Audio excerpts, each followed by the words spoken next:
This year will mark a decade of my reading challenges on Goodreads. I track what I read mainly for fun, and so whenever I don't complete a challenge, all it means to me is that I read less.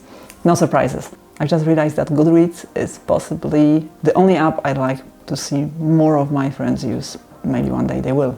Anyway, I didn't read many books in 2023. The goal was to read 24.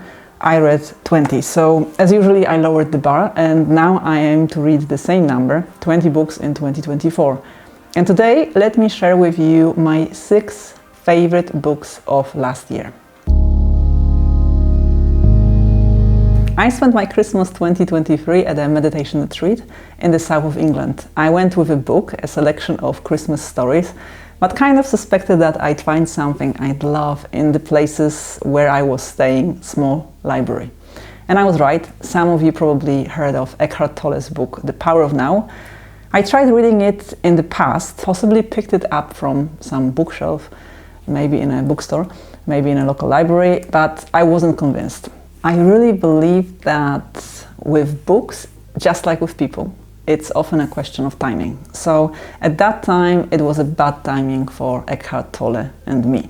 This time, on the other hand, I picked up Stillness Speaks and absolutely loved it. Tolle wrote it like Lao Tzu wrote his aphorisms. So you can pick up this book and read 1, 2 sentences and close it, go away and ponder.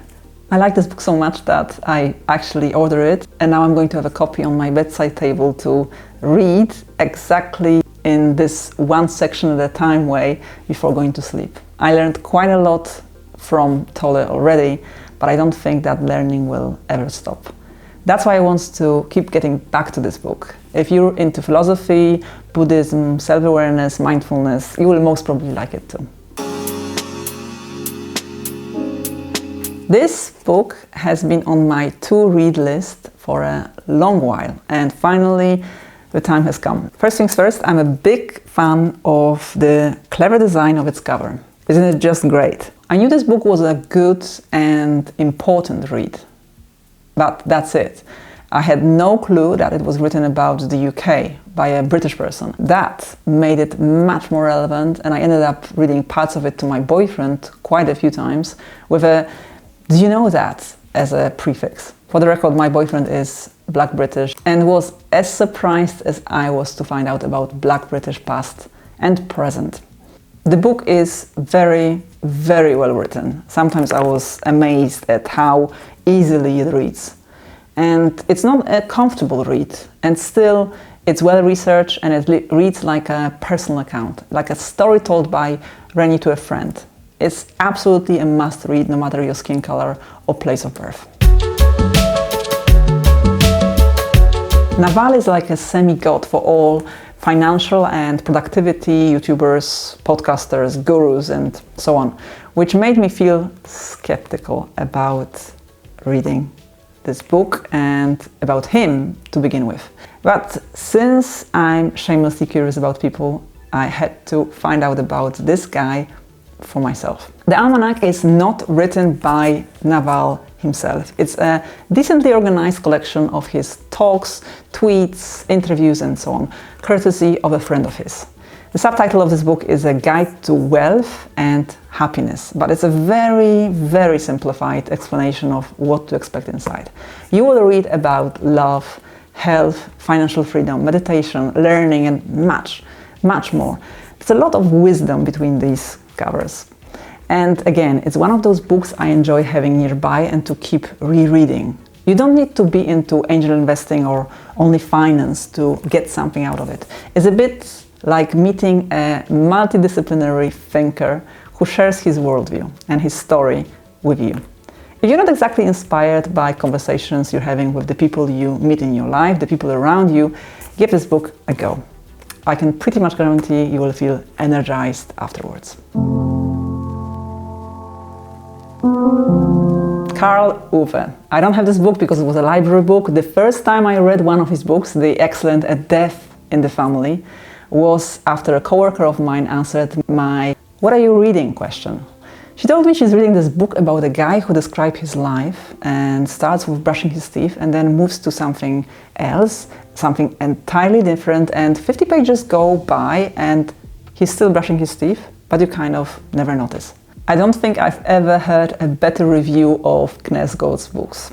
He is regularly compared to Marcel Proust, who, in case you don't know, wrote 7 volumes about his life called In Search of Lost Time. Knausgård wrote 6, and the series is called My Struggle. A Death in the Family is the first part. The Morning Star has nothing to do with My Struggle. The Morning Star is a novel published 3 years ago. It's a copious read.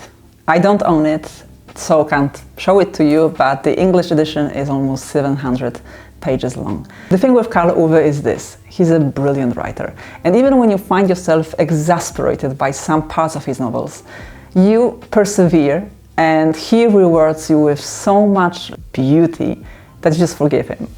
The Morning Star is a novel full of dread. Somewhere in Norway, a large, bright star appears in the sky, and we meet it through the eyes and events of ordinary people. That's it. Different people, different perceptions of the same event. I was unable to put this book down, and once it was finished, I felt like I needed a holiday, but in a good way. The sequel to The Morning Star is already published, and I've already ordered it from my library, so watch this space. Hidden Potential is the first book on my list that is written in that American pop science style that, to me, quickly becomes far too predictable. Let me give you a taste of it. The beginning of chapter 1. When she first developed her superpower, Sarah Maria Hesban didn't know anyone else who shared it. Then she stumbled across a whole community of strangers who made her feel less alone. The beginning of chapter 3. When he got word of the earthquake rocking his home in Japan, Tadao Ando was halfway across the world. With a heavy heart, he dashed to the airport and boarded the first flight back from Europe. The beginning of chapter 9. On a historic evening in 1972, 10-year-old Jose Hernandez kneeled in front of an old black and white television. He gripped the rabbit ears of the antenna, using his body to boost the signal. As the fuzzy image on the screen became clearer, Jose watched the last Apollo astronauts bound across the surface of the moon. And so on. I read Grant's previous book and sadly concluded that he's better at writing tweets than books. Honestly, check out his Instagram for that. It's quite brilliant. Still, when my boyfriend surprised me with Grant's latest book, which I apparently asked him to pre-order months back, something I didn't even remember, I was pretty glad and I read it in a few sittings. I knew that the format will make me roll my eyes, and it did, but I also knew that the content would more than make up for it, which it also did. Grant is an organizational psychologist who teaches a number of courses at the Wharton School.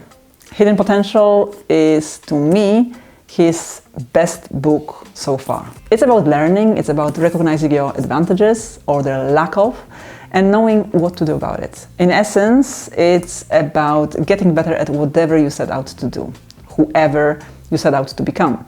I know there are plenty of books on this subject, but Grant always brings some freshness to the so-called self-help book section. You can say it's about studies he quotes or stories he decides to pick to illustrate his points, maybe, but I suspect that it has more to do with his personal charm and his mission to improve how we learn and how we work. I simply can't imagine anybody disliking Adam Grant, and that is that. I was just trying to remember how I stumbled on this book. I think it was on some bookstore's website. Anyway, Rick Rubin, the friendly bear of the music industry, has spoken, so I opened my ears and listened. And as a designer, let me indulge in the looks of this book first. If, like me, you choose books over Kindle because of the tactile experience, this book will feel like a treat. The right size, the right typeface, the right size of the typeface, good paper, cloth bound, strong cover, a bookmark, and a very generous section for notes at the back. All in all, it's a very pretty object, designed by Rick Rubin with special thanks to Pentagram. Once I was reading it on the London Overground train and some guy asked me what I was reading, as he kept seeing this cover and was curious what the book was about. So yeah, it's a very eye-catching thing. Now, despite all its beauty, I had no problem in earmarking all pages I found interesting enough to get back to. It's my, let's say, system that I use when I forget a pencil and so can't simply circle a page number. As you can see, there's been quite a few interesting sections for me in this one. You don't need to be a musician to get something out of this book. In fact, my boyfriend, who is a musician, found it too philosophical and skipped many parts to get to some more pragmatic bits. I work as a so-called creative, but agree with Rubin, who pretty much starts off with these words. Creativity doesn't exclusively relate to making art. We all engage in this act on a daily basis. To create is to bring something into existence that wasn't there before.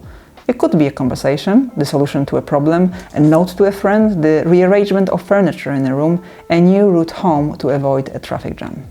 This is foundational, maybe even obvious stuff, but I meet so many people who say I'm not creative, as if being creative were reserved to some superior beings.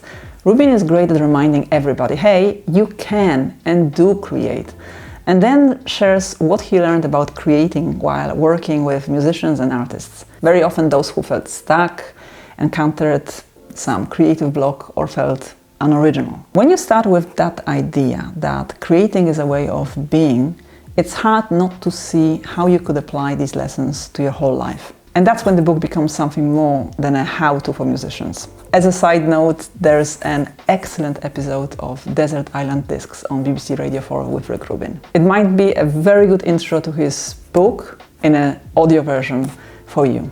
So go and check it out. And that's it. These were the 6 books that I found most worth recommending. All 20 books I read last year had something about them, but these made it to the finals.